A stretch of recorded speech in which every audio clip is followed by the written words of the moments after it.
because I came late into the system. I was a little bit wild before I got in, and then just buckling down with Dad just helped me out a little bit more. What about your teachers at school? How would they describe you as a student?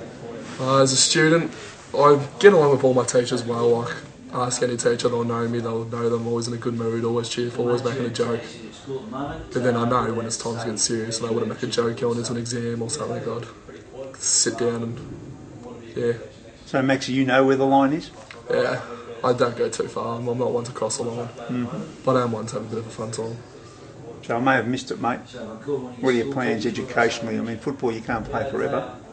Yeah, can't play for forever footy, but if I get that good of an enter score, I'd love to be a physio or a dietitian or something. So there is something a bit high, not knocking phys editors, but you are fairly ambitious. Yeah, there is something a little bit higher, but if I go a little bit lower, there's PE teacher. And What if it's not PE? What if you do make the AFL? Is there anybody currently in the AFL that you model your game on and you aspire to play like if you do get there? There is one, Brad Oddens. I just every time I look at him, it's just who I want to be and what I want to play and how I want to play. And what is it about Brad's game that you look up to? On field, it's a lot about his ruck work and how he's more of a ruckman who goes forward rather than a forward who plays on the ruck.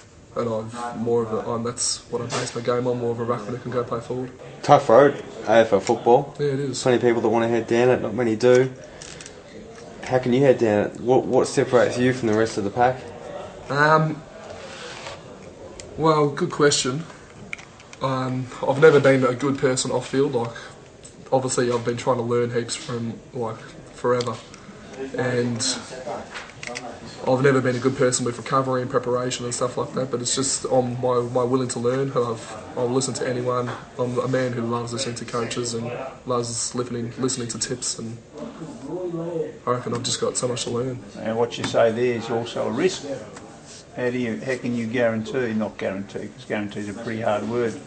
How can you make people at AFL clubs feel confident that you will do the right things on and off the ground? Well, I think the confidence comes is since obviously the halfway through under-17s, I've changed my whole life pretty much. Changed it more to eating right and changed it more to footy bias rather than friends and social life and school. And obviously school's coming back, but I reckon just since the start of last year, which gives me a year and a half, I've been pretty good with my diets, and I've only had about a month where I just lost it a bit. It was just after the knee.